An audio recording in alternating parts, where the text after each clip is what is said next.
როგორ გავხსენით ჩემი ონლაინ მაღაზია. რამდენი თანხა დამიჯდა, პლუსები და მინუსები.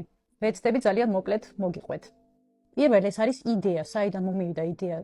პანდემიის დროს, ლოკდაუნის დროს მივხვდი, რომ ჩვენთან საქართველოში ძალიან ცოტა ონლაინ მაღაზიები, თვითონ გამიჭირდა ძალიან ბევრი რამის ყიდვა. იმ დროს არ იყო ამდენი ონლაინ მაღაზიები.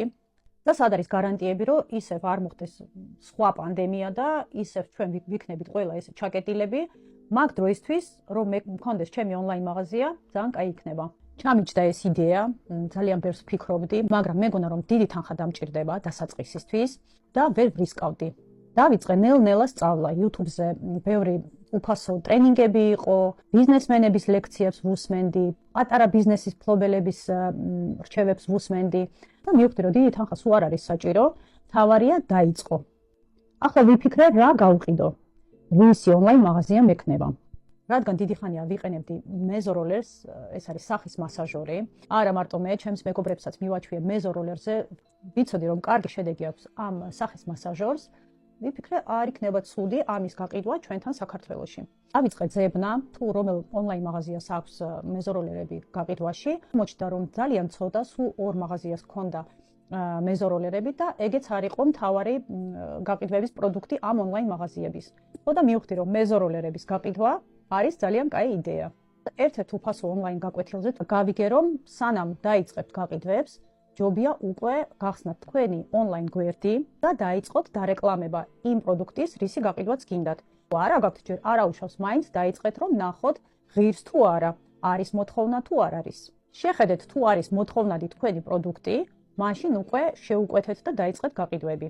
ვიფიქრე რომ კარგი ვცდი, გავხსენი Instagram-ზე ახალი აკაუნთი, სულ ახალი აკაუნთი, დავარქვი პირდაპირ მეზოროლერ ჯორჯია, დავდე რამდენიმე ფოტო მეზოროლერის, ასევე YouTube-დან მქონდა ამოჭრილი ვიდეოები, სადაც სხვები იყენებენ მეზოროლერებს და მაგასაც ვდებდი ჩემს გვერდზე. დამემატა სადღაც 200 გამომწერი, არა და პროდუქტი ჯერ არ მქონდა ჩამოტანილი და იქედან ერთი 5-მა დაინტერესა თვითონ მეზოროლერით თუ ზუსტად როგორ არის გამოსაყენებელი და ასე შემდეგ. გადავწყვიტე რომ უნდა შევუკვეთო. მქონდა დანაზოგი 2000 ლარი და ვიცოდი რომ ამ ფულს თუ ჩავდებ, დაახლოებით 9 წელი მე მოგებას ვერ ნახავ ამ ბიზნესიდან. პირველ რიგში შევუკვეთე 100 ცალი მეზოროლერები, შევუკვეთე eBay-დან, სადაც ერთი ცალი ღირდა 11 ლარი, 1100 ლარი გადავიხადე თვითონ პროდუქტში, 90 ლარი დამიჯდა თვითონ წონა ჩამოტანისას და 150 ლარი საგადასახადოში მომიწია გადახდა. სანამ ჩამოდიოდა პროდუქტი, უკვე ვიფიქრე შეფუთვაზე, ანუ ეს პირდაპირ ყუთს ხوار მივაწოდებ, ხო? რაღაცა უნდა იყოს ორიგინალური და ლამაზი შეფუთვა. შეფუთვების გაკეთებას ვისწავლე YouTube-ზე. დაახლოებით ესეთ ყუთებს ვაკეთებდი, სადაც ვდებდი მე თვითონ მეზოროლერებს, მაგრამ ასეთი შეფუთვაც ჩემთვის ცოტა არასაინტერესო აღმოჩნდა და ვიფიქრე რომ პატარა საჩუქრებიც იქნება ძალიან სასიამოვნო თუ ჩავდებ ამ შეფუთვაში. და გადავწყვიტე რომ პატარა შოკოლადი და თუნდაც ბრელოკი იქნება ძალიან სასიამოვნო ყველა მომხმარებლისთვის. როცა ჩამომივიდა 100 ცალი მეზოროლერი, მქონდა უკვე შეფუთვებიც დამზადებული, მე თვითონ ვამზადებდი, სანამ ჩამოდიოდა პროდუქტი, შეფუთვებიც დავამზადე და ბევრი მქონდა ეს ყუთები დამზადებული. საჩუქრებიც მქონდა მზად, ახლა დამჭირდა საკურიერო. დიდხანს ვეძებდი საკურიეროს და აღარ მახსოვს რომელს ვსარგებლობდი იმ პერიოდში. შეეხება ფოსტას, ყველაფერს ფუთავდი და მე დედაჩემი მიდიოდა ფოსტაში და დედაჩემი აგზავნიდა რეგიონებში. დედაჩემიც მეხმარებოდა. თანდათან აღმოჩნდა რომ ძალიან ბევრს უნდა არა სახისთვის, არამედ თმისთვის მეზოროლერები.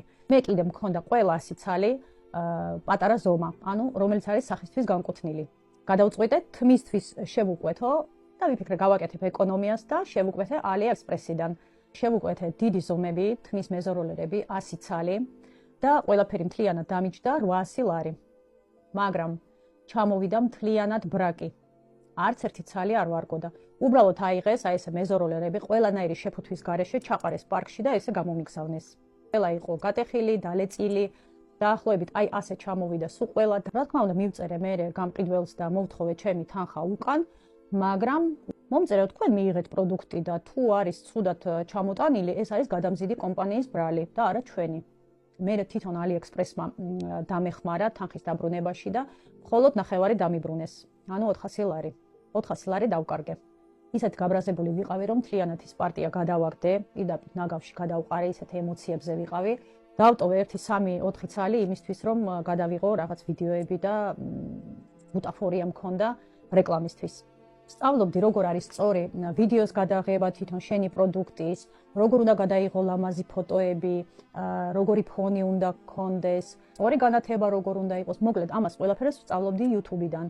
მახსოვს მირა იყო მაშინ პატარა და ყოველდღე ესე ეტლით დავდიოდით სასეირნოდ და თან ვატარებდი ამ მეზოროლერებს და სადაც იყო ლამაზი ფონი, ან ბალახზე, ან სადმე ლამაზ ადგილას უბრალოდ ესე ვიღებდი და მერე ვდებდი ჩემს Instagram გვერდზე. დანარჩენი ფულით უკვე ვიყიდე eBay-დან, საიდანაც ვიცოდი სხვა დიდი ზომები, გამოვიდა და გავაგრძელე გაყიდვები. ერთმა ბლოგერმა მირჩია, რომ კი შენ ასე ყიდი ნელ-ნელა შენს პროდუქტს, მაგრამ თუ გინდა სერიოზული გაყიდვა, შენ უნდა დაიწყო ლაპარაკი კამერაზე, შენს პროდუქტზე. უნდა აუხსნა პლუსები, მინუსები, როგორ არის სწორი გამოსაყენებელი შენი მეზოროლერი და ასე შემდეგ. მაგრამ მე იმდენად ვიყავი ჩაკეტილი და იმდენად მეშინოდა კამერის, რომ ვიფიქრე, არა, მე ამას ვერასდროს ვერ გავაკეთებ, არა უშავს იყოს პატარა გაყიდვები, მაგრამ ვერასდროს ვერ დავიწყებ ლაპარაკს კამერაზე. შემხდა ერთ-ერთი ვიდეო ჩვენი ქართული ბლოგერის, სადაც ძალიან კარგად ხსნის, როგორ არის სწორი გამოსაყენებელი, ანუ სალაპარაკო ვიდეო იყო. ვიფიქრე, ვაიმე, რა კარგად ლაპარაკობთ, რა კარგად ხსნის, ზუსტად ჩემი ბიზნესისთვის არის აიხლა ეს ვიდეო. მივწერე მას, ვთხოვე ამ ვიდეოს გამოყენება ჩემს გვერდზე და მითხრა, კი, არ არის პრობლემა. ესე გამიხარდა, ვერ წარმოიდგენთ, იმიტომ რომ ამ ვიდეოს მე მომემატა გაყიდვებიც და გამომწერებიც. და ეს არის უსაყვარლესი თინა. უდიდეს წარმატებას ვუსურვებ და სულ ვიქნები მადლობელი. რაც შეეხება ახლა მეზროლერებს, მე აღარ ვუკვეთავ და აღარ ვარეკლამებ და აღარ ვყიდი, იმიტომ რომ ძალიან ბევრი ონლაინ მაღაზიებს აქვს, ყიდიან, ვიცი რომ თქვენც უკვე ისწავლეთ გამოწერა, თემუდანაც იწერთ. Ჩემი პროდუქტი აღარ არის ისეთი აქტუალური, როგორც ადრე. თუ დამშა სადაც 15 წელი და ამასაც ამოვყიდი და მეც აღარ გავყიდი. ხო, ერთი გაფრთხილება მაქვს, იაფიანებს ნუ უკვეთავ თემუდან, იმიტომ რომ ძალიან ბევრმა გოგონამ მომწერა, რომ შევუკვეთეთ და 2-3 გამოყენების მერე აი ესე ჟანგდება, ეს უბრალოდ ერთი ფოტოა, რომელიც გამომიგზავნეს. ძალიან ბევრი მწერს, რომ აი რატო დამიჟანგდა, იმიტომ რომ ნემსები არ არის ტიტანის, ეთყობა უბრალოდ რკინის ნემსებია. ამიტომ ძალიან ფრთხილად თუ შეუკვეთავთ სადმე, ძალიან ფრთხილად იყავით. ახლა ჩემ ონლაინ მაღაზიაში იყიდება ჩემი მირას კრემი, მაგასაც ისე აგრესიულად არ ვარეკლამებ, იმიტომ რომ ჩემი კრემი ჯადოსნური არ არის. რაღაცა თქვენს პრობლემებს ეგრევე არ მოიშორებს, არც პიგმენტურ ლაქებს, არც გამონაყარს. უბრალოდ არის ჩვეულებრივი დამატენიანებელი მშრალი კანისთვის. თუმცა მაგის რეცეპტიც მიდევს, შეგიძლიათ თქვენც დაამზადოთ. ასევე მაგ გაყიდვაში როზმარინის ზეთი, მაგრამ როზმარინის ზეთიც ძალიან ბევრი ონლაინ მაღაზიები ყიდის. ყველას ვუსურვებ წარმატებას. არ ვიცი რამდენად თქვენთვის იყო საინტერესო ან სასარგებლო ჩემი ვიდეო, მაგრამ ბოლოს უბრალოდ გეტყვით რამდენიმე რჩევას. თუ თქვენ აპირებთ ონლაინ მაღაზიის გახსნას, არ არის აუცილებელი რომ ძალიან ბევრი ფული გქონდეთ. როგორც ხედავთ 2000 ლარით დავიწყე ასეთი ჩემი ბიზნესი, კი მილიონერი არ გავხდი, ძალიან კარგი პატარა ჩემი შემოსავალი ნამდვილად მაქვს. უკვე გაქვთ გახსნილი ონლაინ მაღაზია და არ იცით როგორ მოუმატოთ გაყიდვები, ჯობია თქვენ გახდეთ თქვენი ონლაინ მაღაზიის ინფლუენსერი. თვითონ უნდა ილაპარაკოთ თქვენს პროდუქტზე, უნდა აუხსნათ პლუსები და მინუსები. გადაიღოთ ვიდეოები, თუნდაც ცოტა სასაცილო ვიდეოები, სასარგებლო რჩევები და თუ თქვენ გაქვთ ახლა კამერის კომპლექსები, დამიჯერეთ, თავიდან არის ძალიან რთული, მაგრამ მერე ისე მიეჩვევით, რომ თქვენთვის ეს იქნება ჩვეულებრივი სამსახური. მე ახლა მგონია, რომ ჩემს მეგობრებს ველაპარაკები. არანაირი კომპლექსი ახლა არ მაქვს. ნუ რა მახსოვს თავიდან როგორი რთული იყო. მე თქვა რომ მონტაჟიც ვისწავლე YouTube-დან.